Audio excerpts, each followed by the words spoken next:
का टॉपिक हमारा overview of international trademark registration via वाइपो मैड्रिड सिस्टम पे है।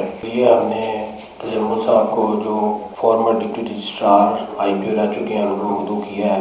आज खास तौर पे मुझे कहा गया कि मैं मैड्रिड के हवाले से आप मुझसे बात करूं। इसकी वजह ये रही कि मैड्रिड जब पाकिस्तान में आया और जब पाकिस्तान ने मैड्रिड एग्रीमेंट साइन किया तो I was a part and parcel of that team जिन्होंने सारा ये प्रोसेस किया मैड्रिड के एग्रीमेंट का भी, और पाकिस्तान ने इसको साइन किया।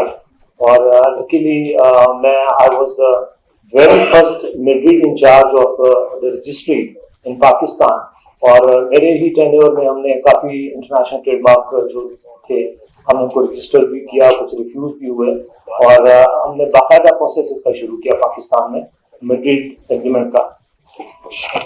अब सवाल ये पैदा होता है कि जी मैं अपनी प्रेजेंटेशन पे जाता हूँ, कोशिश होगी कि मैं आपको मैक्सिमम टाइम मिनिमम टाइम में मैक्सिमम इंफॉर्मेशन मैं आपको दे सकूं। अब who proposed the Madrid system for international trademark registration? The specific individuals or groups who initially proposed the Madrid agreement are not readily available in the historical records. However, it's important to understand the context. Industrial Revolution, the 19th century saw a surge in international trademark and commerce, need for intellectual property protection. As businesses expanded internationally, the need for the effective and efficient protection of intellectual property, particularly trademarks, became increasingly crucial. Therefore, it's likely that the Madrid Agreement was a product of discussions and negotiations among various stakeholders, including government officials, intellectual property experts, business representatives. While the exact origins of the proposal may be difficult to pinpoint, it's clear that the Madrid Agreement emerged from a recognition of the growing need for a streamlined and international system for trademark protection in the face of increasingly global trade. अब trademark जो है वो Madrid system propose किसने किया, सवाल ये पैदा होता है जी मैड्रिड। अब ये मैड्रिड सिस्टम प्रपोज करने उनका ये कहना है कि 19th सेंचुरी में जब देखा गया कि ट्रेड जो है वो ग्लोबली है उसका सारा सिलसिला, तो वो प्रपोज किया गया उसको। लेकिन ये साबित रिकॉर्ड से कहीं पर भी नहीं होता कि स्पेसिफिकली इसको किसने प्रपोज किया, किस कंट्री ने किया, किन लोगों ने किया। लेकिन ये शायबा है कि जी गवर्नमेंट ऑफिशियल उसमें शामिल होंगे, इंटेलेक्चुअल प्रॉपर्टी एक्सपर्ट्स होंगे और बिजनेस रिप्रेजेंटेटिव होंगे उस दौर के 19th सेंचुरी के, जिन्होंने इसकी जरूरत और अहमियत को उजागर करने के लिए इसको प्रपोज किया गया। फिर जो what is Madrid system for the international registration of marks, Madrid system है क्या इंटरनेशनल ट्रेडमार्क के रजिस्ट्रेशन के? The Madrid system for the international registration of mark is governed bye 2 treaties. Madrid agreement concerning international trademark registration, ये treaty जो थी Madrid agreement concerning international trademark की 1891 में ये हुई थी। This was the original treaty aiming to simplify trademark registration across multiple countries. However, it had limitations such as not requiring a prior national trademark registration in the applicant's home country. I'm sorry, मेरा ख्याल में slide I don't know if I'm on the right track. Yes, okay.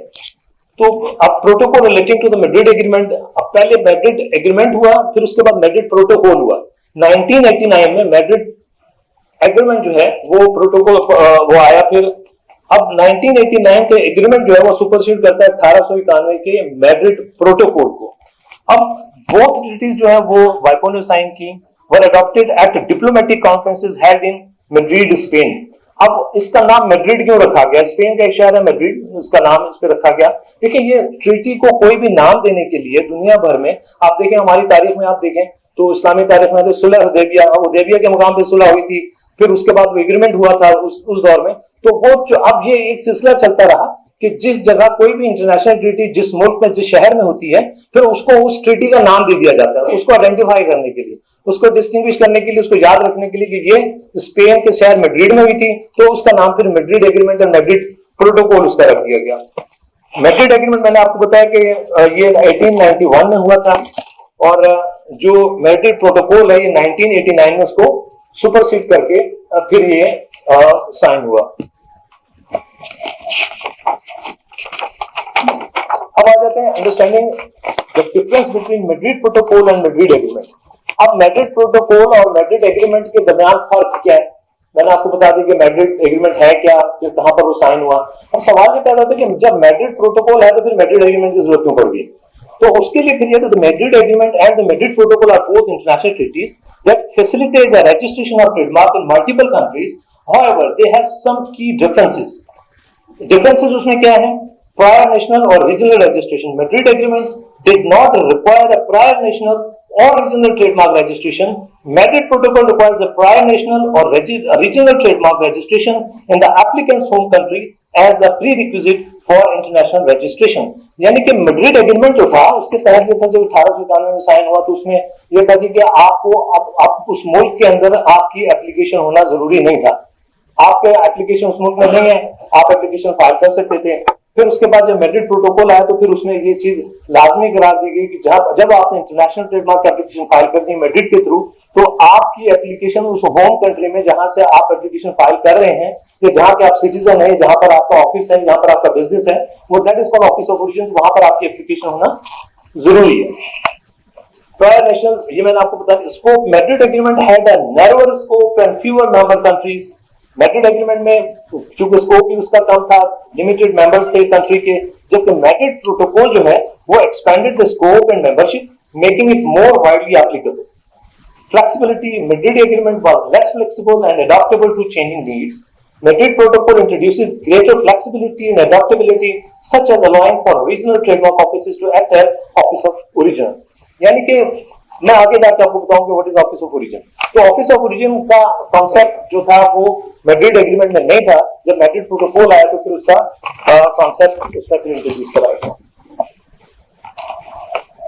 Why was the Madrid Agreement needed? Madrid agreement की जरूरत क्या पेश है, ये सवाल उठता है।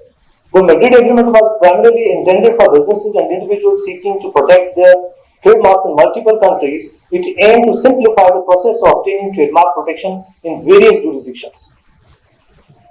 Simplified process, the Madrid Agreement, like the protocol, aimed at streamlining the process of obtaining trademark protection in multiple countries by filing a single international trademark application. Simple कर दिया प्रोसेस। सिंपल इसलिए कर दिया कि आपको हर कंट्री में जा जाके एप्लीकेशन अगर आपने फाइल करनी है अपनी, तो आपको हर कंट्री में जाने की जरूरत नहीं। तो उसने सिंप्लीफाई करके उन्होंने कहा जी कि मल्टीपल कंट्रीज में आप एक एप्लीकेशन फाइल करें, तो दुनिया के जो कंट्रीज को आप डिजिग्नेट करेंगे वहां पर आप ट्रेडमार्क आपका आप अप्लाई कर सकते हो, वहां पे आपको प्रोटेक्शन मिल जाएगी। फिर है रिड्यूस्ड कॉस्ट।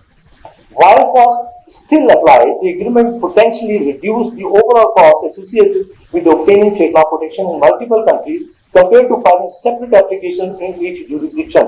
अब आप अगर अलग अलग एप्लीकेशन अलग अलग जुरिस्डिक्शन में फाइल करने के लिए जाएंगे तो ऑब्वियसली कॉस्ट बढ़ेगी आपकी।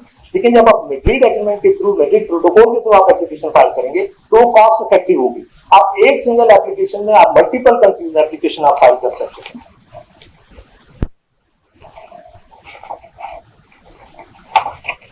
Madrid system in Pakistan. By the grace of Almighty Allah, Pakistan became the member of Madrid Protocol on June 24th, May 2021. The protocol relating to the Madrid Agreement concerning the international trademark, Madrid Protocol is an international treaty that offers businesses and innovators the possibility of obtaining trademark protection in more than 100 countries by filing one single international application in one language with the WIPO. One overall payment is made in one currency, the Swiss franc, thus simplifying the application process and providing financial savings for those seeking to obtain and maintain protection for their trademarks internationally. The International Bureau of the WIPO, located in Geneva, Switzerland, administers the international registration system. The IPO Pakistan is responsible for the administration and processing of trademarks in Pakistan. IPO's mandate is to deliver high quality and timely IP services to customers and to increase awareness, knowledge and effective use of IP. अब जब पाकिस्तान ने 2021 में agreement sign किया, मैंने आपको थोड़ी देर पहले बताया, तो इसके मुताबिक मैं इसकी इंफॉर्मेशन ये भी आपके साथ शेयर करता हूँ कि इसके लिए मैंने आपको बताया कि सिंगल एप्लीकेशन सिंगल करेंसी में आप फाइल करेंगे, एक एप्लीकेशन मल्टीपल करेंसी में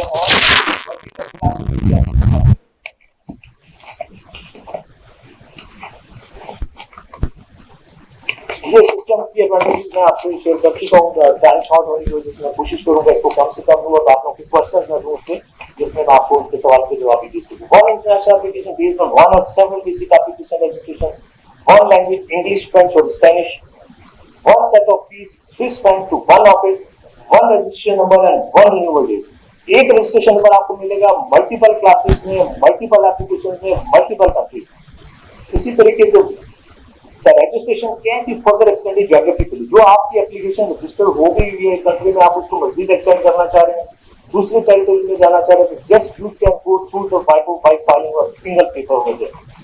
Offices do not need to examine for formal requirements. हमारे पाकिस्तान में IPO पाकिस्तान में ट्रेडमार्क जब एप्लीकेशन फाइल करते हैं तो फिर अपनी एग्जामिनेशन करने के बाद फिर आगे प्रोसेस होता है।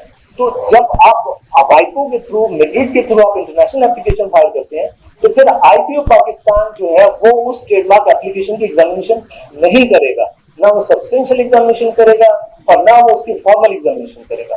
आपको मैं बताता चलूं कि ट्रेडमार्क एग्जामिनेशन के प्रोसीजर में एग्जामिनेशन जो है वो ट्रेडमार्क फाइलिंग के बाद एग्जामिनेशन जो है वो उसका एक बैकबोन है, उसके बगैर आपकी एप्लीकेशन प्रोसेस होती ही नहीं।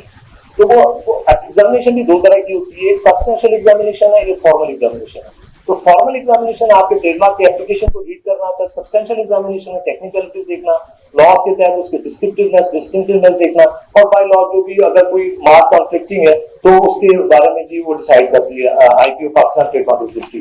तो इस किस्म की भी कोई एग्जामिनेशन जो है वो IPO पाकिस्तान नहीं करेगी, और वो सिंपल जो है उस एप्लीकेशन को लेके उसको देखने के बाद उसके फॉर्म देखने के बाद उसको वो फॉरवर्ड कर देगा WIPO को। अब इसके साथ मैं आपको देता हूँ, मैंने बताया आपको कि single set of simple formalities, single filing office, no registration fees, no need to pay foreign agent for filing. आपको दूसरे ममालिक को जाके पैसे देने की, किसी एजेंट्स को, किसी अटर्नी को देने की जरूरत नहीं है। आप डायरेक्ट WIPO में आप फीस जमा कराएंगे और आपकी एप्लीकेशन वहां से प्रोसेस हो जाएगी और फाइल हो जाएगी। नो नीड टू पे translation of the paper work into several languages. से कि आप JTO में जापान पेटेंट ऑफिस में आप एप्लीकेशन फाइल करते हैं, सिंगापुर में करते हैं, जहां पर उनकी नेशनल लैंग्वेजेस के अलावा आप कोई फाइल नहीं कर सकते। बट आप जब WIPO के थ्रू फाइल करेंगे, लीड एग्रीमेंट के तहत फाइल करेंगे, तो there is no need to translate that application for that specific language में आपको करने की जरूरत नहीं है। वो सिंगल इंग्लिश लैंग्वेज में आप उसको फाइल कर सकते हैं ट्रेडमार्क एप्लीकेशन को। अब इसकी इफेक्टिवनेस और single international application producing the same legal effect in many countries. आप एक एप्लीकेशन आपने फाइल की, आपने 400-500 कंट्रीज को आपने डिजिटेट कर दिया, जो इफेक्ट उसका एक एप्लीकेशन का जब रजिस्टर होगी WIPO के थ्रू, तो वो सारी सेम उसी पैटर्न पे वो रजिस्टर करके या उसको प्रोजेक्ट करके वो WIPO को इन्फॉर्म करेंगे। Then WIPO will inform us, or the IPO Pakistan will also have the information about the protection or the refusal of that application that specific अच्छा, ये एक थोड़ा सा मैं आपको वर्कफ्लो बता देता हूँ कि how the method application proceed for registration. तो वंस आप एप्लीकेंट हैं और आपने जो है you will have to file application in your office of origin. तो what is office of origin? मैंने आपको बताया कि where you reside, where you have domicile और where you have your own business. तो वो कंट्री या वो जगह जहाँ पर आप मौजूद है, जहाँ पे आप नेशनल है, उस कंट्री का जो IT ऑफिस होगा that is called office of origin. Office of origin होगा जहाँ पर के आप मौजूद है, जहाँ पर आपकी एप्लीकेशन मौजूद है, जहाँ से आप वो जो एप्लीकेशन होगी वो आपकी बेसिक एप्लीकेशन है। उस बेसिक एप्लीकेशन की बुनियाद पे ही आप इंटरनेशनल एप्लीकेशन फाइल कर सकते हैं। वो बेसिक एप्लीकेशन को होना जरूरी है। तो जैसे मैंने अभी आपको बताया कि मेरिट प्रोटोकॉल के तहत पहले मेरिट एग्रीमेंट में ये चीज नहीं थी, लेकिन मेरिट प्रोटोकॉल में ये चीज आ गई कि you will have to file first in your own country and on the basis of that original application that is going to be the basic application, उसकी बेस पे then you can file international application in many countries. After that आप जाते हैं कि आपने application file की office of origin में, then certify forward the application to the international bureau. IPO Pakistan आपसे एप्लीकेशन लेगा, एप्लीकेशन लेने के बाद वो उसको सर्टिफाई करेगा, हाँ जी ये पाकिस्तान में इनकी एप्लीकेशन मौजूद है, ये एप्लीकेंट हैं, इनकी क्लासेस दी गई हैं, इनका ट्रेडमार्क दी गई है। The rest of the countries are same as per your application which you are going to be proposed to file in international bureau. So that international bureau में जो आप एप्लीकेशन प्रोसेस भेजेंगे, जो आप फाइल करेंगे, that application as well as the same application which you have in your office of origin, that is same in all respect. उसकी same specification goods की होनी चाहिए, उसका सेम ऑनर होना चाहिए, उसका सेम ट्रेडमार्क होना चाहिए, उसका सेम एड्रेस होना चाहिए, कोई चेंज उसमें नहीं होगा। जैसे आपकी बेसिक एप्लीकेशन के कंटेंट होंगे, जो फीचर्स होंगे, जो ब्रांड होगा, वो भी आपका इंटरनेशनल एप्लीकेशन हो जाएगा। तो इसको सर्टिफाई करना IPO पाकिस्तान का काम है। IPO पाकिस्तान आपकी इंटरनेशनल एप्लीकेशन को सर्टिफाई करेगी, तो चेक करेगी, फिर चेक करने के बाद उसको आगे फॉरवर्ड करेगी इंटरनेशनल। इंटरनेशनल ब्यूरो क्या करेगा, आपकी एप्लीकेशन लेगा through IPO, through office of origin. Direct आप एप्लीकेशन वाइपो को फाइल नहीं कर सकते, आपने एप्लीकेशन फाइल करनी है IPO पाकिस्तान में। IPO Pakistan will certify your trademark application, will examine the application, तो इधर एप्लीकेशन आपकी सेम ऑफिस ऑफ ओरिजिन के तहत है, बिल्कुल वही है, देन वो फॉरवर्ड कर देगा इंटरनेशनल ब्यूरो को। इंटरनेशनल ब्यूरो को जब एप्लीकेशन फॉरवर्ड करेगा उन डेजिग्नेटेड कंट्रीज को जिसको आप डेजिग्नेट करेंगे, जिसमें आप अपनी इंटरनेशनल एप्लीकेशन में बताएंगे कि मैं इन कंट्रीज को डेजिग्नेट कर रहा हूँ, USA है, UK है, कनाडा है, यूरोपियन यूनियन है, व्हाटएवर उसके मेंबर कंट्रीज जो भी इस मेटेड एग्रीमेंट और प्रोटोकॉल के जिस कंट्रीज के मेंबर कंट्रीज है कौन मेंबर कंट्रीज जिन्होंने एग्रीमेंट साइन किया तो उनके आगे फैक्टर्स है, that is called member countries of the protocol and agreement of countries. फिर आप लोग डेजिग्नेट करते हैं कंट्रीज में, डेजिग्नेट करने के बाद वो उस एप्लीकेशन को फॉरवर्ड कर देता हूँ उन कंट्रीज जिनको आपने डेजिग्नेट किया है। फिर उसके बाद formal examination, registration, publication, whether certificate, notification all designated country अब इसमें क्या होता है कि जब आप वंस आपकी एप्लीकेशन डेजिग्नेटेड कंट्रीज को चली गई, वो डेजिग्नेटेड कंट्रीज अपने लोकल लॉ के मुताबिक आपकी ट्रेडमार्क एप्लीकेशन को प्रोसेस करेंगे, उसको एग्जामिन करेंगे, फॉर्मेलिटी करेंगे, सस्पेंड करेंगे। जब वो देखेंगे ठीक है वो फिर उसको फॉरवर्ड कर देंगे या आपने जो भी उनका जो नेक्स्ट प्रोसेस है उसको पब्लिकेशन जर्नल को भेजेंगे। ये से कि आपने 3 कंट्रीज आपने सिलेक्ट की, वाइपो ने इसको भेज दिया तीनों कंट्रीज। अब इसमें जब उन कंट्रीज में जाती है आपकी एप्लीकेशन तो या तो वो उसको प्रोटेक्ट करेगा या उसको वो रिड्यूस करेगा। अच्छा इसमें बड़े सिस्टम उसको हम IPO पाकिस्तान में मैं आज के बाद पार्सल ऑफ कंट्री है फिर आपने एप्लीकेशन IPO पाकिस्तान आप ये देखें कि हमारे यहाँ पर हमारी एप्लीकेशन थोड़ी दिक्कत हो जाती है, बहुत से लोगों को शिकायत है, बहुत सारे वजूहात भी हैं इसकी। अब लेकिन लकड़ी में एक बड़ी खूबसूरती देखा कि उन्होंने एक टाइम फ्रेम फिक्स कर दिया, 12 to 18 months में आप to get the right of that application आपने फाइल कर दी। आप जो डेजिग्नेटेड कंट्री है उसको विदिन 12 to 18 months उसको जवाब देना ही देना, इधर वो उसको रिव्यू करें या उसको वो प्रोटेक्ट करें। अगर वो जवाब नहीं देती वो डेजिग्नेटेड कंट्री तो इन दैट केस वो ट्रेडमार्क एप्लीकेशन आपकी उस कंट्री में जो जवाब नहीं देगी वो वहां से तमाम कुछ में रजिस्टर को सबूत की गई, तमाम कुछ में उस कंट्री में वो रजिस्टर को सबूत की गई। डेजिग्नेटेड कंट्री आपको जवाब नहीं देती, वाइपो को जवाब नहीं देती, तो 18 months टाइम तो फिर ये एप्लीकेशन रजिस्टर को सबूत की देगी जो बहुत बड़ी खूबसूरती है वही सिस्टम। अब आते हैं legal final application for international registration of trademark using IPO Pakistan as ये मैंने आपको बताई थी कि ऑफिस ऑफ ओरिजिन आता हूँ जहाँ पर आप मौजूद है, जहाँ पर आप जहाँ पर आप सिटीजन है वहाँ के, तो वहाँ से आप एप्लीकेशन फाइल करेंगे। हम चूँकि पाकिस्तान में तो पाकिस्तान हमारा एप्लीकेशन करेगा, अगर कोई अगर किसी दूसरे मुल्क में बैठा हुआ है तो वो उसका ऑफिस ऑफ ओरिजिन होगा, बट ऑफिस ऑफ ओरिजिन से ही आपने अपनी इंटरनेशनल एप्लीकेशन फाइल करेंगे। आप लोगों ऑफिस ऑफ ओरिजिन के अपने IPO ऑफिस को ही आपने चैनल बनाना है, उसी के थ्रू आपने एप्लीकेशन फाइल करेंगे इंटरनेशनल ब्यूरो। अब आगे से ऑफिस ऑफ ओरिजिन मैंने आपको बता दिया, जैसे कि किस तरह को पार्टी मैंने आपको बता दिया कि वो ये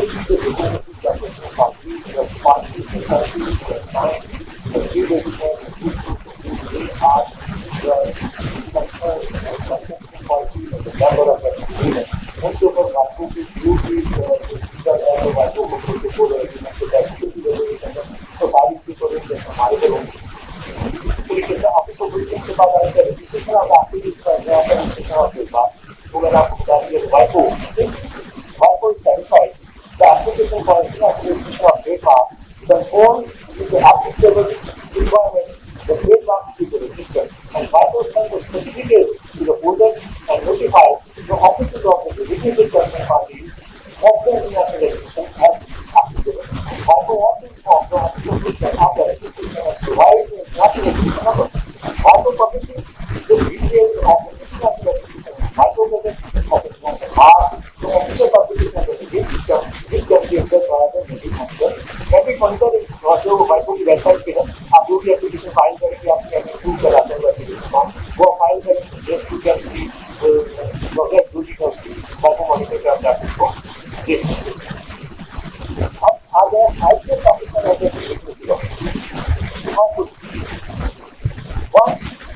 पाकिस्तान ऑफिस ऑफ ओरिजिन का जब आपने पाकिस्तान का एप्लीकेशन फाइल, अब से कि कोई बंदा यूएई में बैठा हुआ है, उसको मुस्लिम कंट्रीज में जाना है, उसको पाकिस्तान को भी उसने एप्लीकेशन फाइल करनी है, उस तरह से Pakistan is going to be the designated country for that specific applicant who is sitting in UAE. He wants to protect his brand, his service mark, his trademark in Pakistan and other countries. That's why that applicant is sitting in UAE. He holds a nationality over there, or he is a national of UAE. Then the Pakistan will become the designated country of that country. जैसे Pakistan office of origin में दूसरी country dedicated country है, इसी तरीके से वो उसका office of origin हो जाएगा और पाकिस्तान में बिकम द डेडिकेटेड कंट्री। अच्छा, अब से पाकिस्तान डेडिकेटेड कंट्री हो जाएगा तो उस तरह से पाकिस्तान क्या करेगा? पाकिस्तान अपने लॉ के मुताबिक ट्रेडमार्क एप्लीकेशन को प्रोसेस करेगा। पाकिस्तान ट्रेडमार्क ऑर्डिनेंस 2001 के जो ऑर्डिनेंस है उसके मुताबिक अपनी ट्रेडमार्क एप्लीकेशन प्रोसेस करेगा। जैसे लोकल एप्लीकेशन हमारे हाथ में प्रोसेस होती है, वो जैसे मैंने आपको बताया कि अगर दूसरी दूसरी कंट्रीज अपने मुमालिक के तहत करेंगी, अपने लॉ के तहत करेंगी, तो ऐसे ही पाकिस्तान जो है वो अपने ऑर्डिनेंस के तहत ट्रेडमार्क एप्लीकेशन करेगा। उसके साथ साथ काफी ये कोशिश है और इंटेलेक्चुअल प्रॉपर्टी मैंने लॉन्च किया और that is purely very comprehensive Pakistan first measure of IPR करना हो गया जा रही है और मैं आप लोगों को पहले आप लोगों को और आप लोगों का फीडबैक और आप इसमें जो है समझना चाहिए किसी भी किस्म की कोई भी चीज़ आप आईपीआर से शेयर करना चाहें, कुछ भी कहना चाहें, इसमें कोई आर्टिकल देना चाहें, कोई नए लॉ देना चाहें, डिस्कस करना चाहें, तो ये जो मेरा फोरम है इंटेलेक्चुअल प्रॉपर्टी डेवलपर्स के नाम से ये हाजिर है और मैं इसी सेक्रेटरी आया हूँ आपको कंप्लीट में सर्विस स्टैंडर्ड जो पाकिस्तान है started search and study and मैं देख रहा हूँ कि पाकिस्तान में आईपीआर का जो है वो बहुत बड़ा गैप है, हमारे बहुत बड़ा गैप है आईपीआर का। एक छोटी सी मर्ज मैं आपको के साथ है कि मैं वॉक कर रहा था मॉर्निंग वॉक में, जो मेरे साथ मेरे दोस्त ही है वो मेरे साथ चल रहे थे, मैंने उनसे कहाँ पर होते हैं intellectual property organisation of Pakistan में इसलिए सुन लिया उन्होंने। रात को मेरे घर पे आ गए, तो हाथ में बैग था, उन्होंने सिर्फ कोई बैग निकाला, मुझे कहते हैं कि साहब मेरे प्रॉपर्टी के पास है तो जरा चेक कर लो, तो मेरे 2 प्लाट हैं जो बड़े पसंद। मैंने देखा कि मैं रियल एस्टेट के डेवलपर नहीं, मैं रियल एस्टेट का काम नहीं करता, ये इंटेलेक्चुअल प्रॉपर्टी है। तो इंटेलेक्चुअल प्रॉपर्टी का अब बस मतलब ये मेरी कोशिश है कि मैं ग्रास रूट लेवल से लेके चले। मैंने कुछ यूनिवर्सिटीज़ हैं उनके साथ मैंने एमओयू साइन कर दिए हैं, कुछ मेरी कराची में जो है बार एसोसिएशन है उनके साथ है और मेरा मकसद और मिशन जो है वो ये है कि आईपीआर को ग्रास रूट लेवल से लेके ऊपर तक लेके जाना। और हो सकता है मेरे इस कदम से अगर कोई एक बच्चा जो यूनिवर्सिटी में पढ़ रहा है उसको फायदा पहुंच जाए, मेरे वाय बरादरी में से किसी बच्चे को किसी बच्ची को इसका फायदा पहुंच जाए, तो समझ लें कि मैंने अपना सब कुछ मैंने इसमें कमा लिया। Thank you very much all of you. Thank you very much, sir. Jambal Adar for such a wonderful presentation. Job awareness, adaptive behavior, and intercultural competencies demonstrated executive leadership in the US, Brazil, South Africa, China, India, and many more things. So, आसान फार में मेरी property से मुलाकात थी Morocco में 2022 के अंदर, जब मोरक्को के अंदर अर्थक्वेक आया था। वहाँ पे बाय एक्सीडेंट में एक यूनिवर्सिटी के पास से गुजर रहा था, जिसका लेक्चर हो रहा था वहाँ पर। इवन तो वहाँ पे अर्थक्वेक आया हुआ था, उसके बावजूद लोग बड़े मतलब बाकी बाहर सारे तारीफ कर रहे थे, लेकिन जो इनके स्टूडेंट्स वहाँ पे बैठे हुए थे वो बड़े स्टिक हुए हुए थे इनके लेक्चर के साथ। उन्हें कोई परवाह नहीं थी बाहर क्या हो रहा है क्या नहीं हो रहा है। मेरे लिए बड़ा मेज था कि बहुत शख्स इतनी ज्यादा कैसे लोग सारे लोग से बाहर बैठे हुए हैं, परेशान बैठे हुए हैं, किसी का कंबल नहीं है, किसी का रजाई नहीं है और अर्थक्वेक की वजह से। फिर मैंने कहा चलो गंभीर में कौन है, कौन सी हिस्ट्री है, तो नाम पुरानी लिखा हुआ था बात प्रॉपर्टी है, रिसर्च किया मुझे समझ नहीं है। मैं अंदर चला गया, मैंने कहा कलेक्शन कंप्लीट हुआ, मैंने कौन सी क्या करते हैं तो आप सारी तरह बने हुए जानना पुराना में काफ़ी चीज़ों में बताई। मैं कोई इंस्पायर नहीं हुआ उस टाइम पे, बस मेरे लिए ये था कि ये है कौन, फिर मैंने उनसे टाइम मांगा, तो मुझे थोड़ा सा टाइम दे दें सर बात। तो उन्होंने मुझे टाइम दिया, फिर 2 रातें उन्होंने मुसलसल मुझे वहाँ पर, तो मैं इनके पास रोजाना जाना, इनसे थोड़ी सी इन्फॉर्मेशन लेनी कि ये कैसे होता है, कैसे होता है, उनकी लाइफ में बहुत सारे एस्पेक्ट बताए, और मैं हैरान हुआ जो कि मैंने आज तक पाकिस्तान में और इंटरनेशनल ट्रैवलिंग में कहीं पे भी नहीं सीखा। कहीं भी मुझे बताया गया था आपने कम्युनिकेशन कैसे स्टार्ट करना है, कैसे आपने पढ़ना है, कैसे आपने, हमें यहाँ बता दिया जाता है कि यूनिवर्सिटी जाएं, ये कोर्स है, इस तरह से पढ़ना स्टार्ट कर लें तो आप ग्रेजुएट हो जाएंगे, मास्टर्स हो जाएंगे, अल्हम्दुलिल्लाह ट्रिपल मास्टर्स। लेकिन तब एक ही तौर अपना काम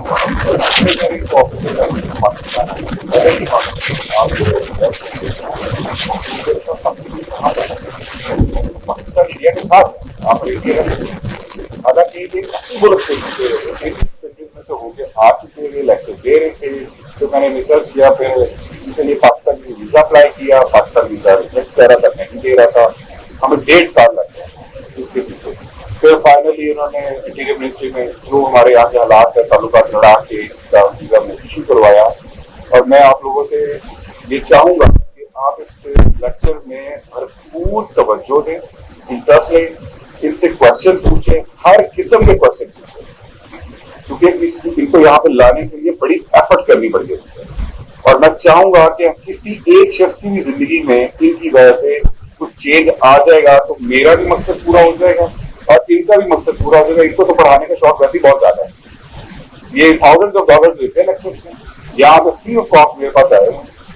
हर चीज सिर्फ इनके पीछे मैं लगा रहा हूँ, इनको जिसकी भी दिखाई है कि मुझे मेरे मुल्क के लिए चीजें चाहिए, मेरे मुल्क के लिए, मेरे स्टूडेंट्स के लिए। हम ऑर्गेनाइज, हम पढ़े लिखे लोग हैं, उसके बावजूद मुझे एम चाहिए, मुझे जो सा वो इंफॉर्मेशन नहीं चाहिए।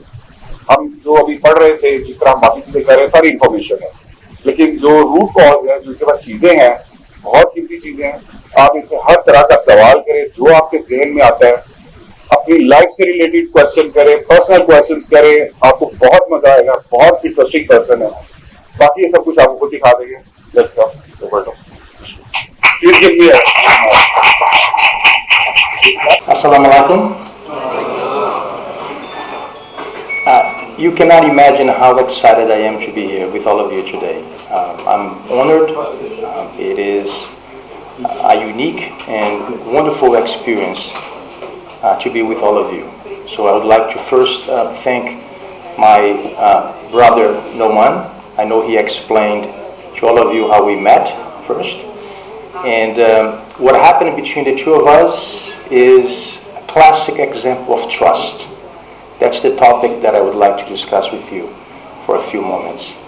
I also want to thank the Lahore Tax Bar Association, its leadership and all members for being here. I hope my comments, my remarks will be of utility for you on what you do on a daily basis. I understand a little bit about what is important for you. You do have important, significant contracts and relationships with partners, associates in Pakistan, but also outside of Pakistan. My career has now spanned over 25 years, so I'm giving up my age a little bit here. I was born and raised in Brazil, in the northeast part of Brazil. Has anyone visited Brazil? No one. So it's an open invitation to come and see my country. So I come from the northeast part of Brazil, but I left Brazil in 1997 when I went to the US to pursue my studies, my master's degree. And since then I have been traveling the world. I have worked for multinational companies. I have taught at different universities in North America, South America, Europe, and I now reside with my family in Singapore. So Singapore is our home since 2010. I have been to many, many countries in Asia, South Asia, Southeast Asia, but Pakistan, as Noman has already mentioned, is my first time. My proposition to you in the next 15 minutes, I don't want to take unnecessary time from your busy schedule.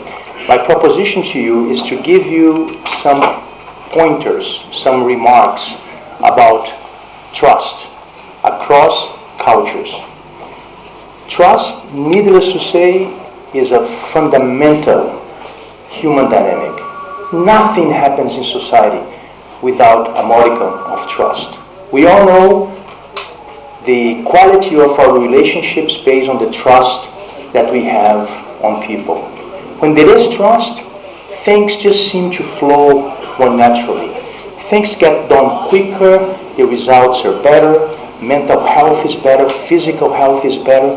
When trust is absent, everything is a mess. Everything takes forever. There is so much control, so much monitoring. So trust is an aspect of our lives that spans both from the business but also from the personal spheres of our lives. But there is a change when we do business with people from different cultural backgrounds. Isn't that true? Does it become a bit more complex when we are trying to understand people who have been raised and understand the world from a very different perspective than we do? It's a lot more complexity in building trust when we have someone who is different from us. So that's what I have been focusing on in the last 15 plus years. I work with companies, I work with individuals, I work with students, faculty, and there is always a very simple question that people ask me. And the question is this one that you're going to see now. This is the key question that I want to address with all of you.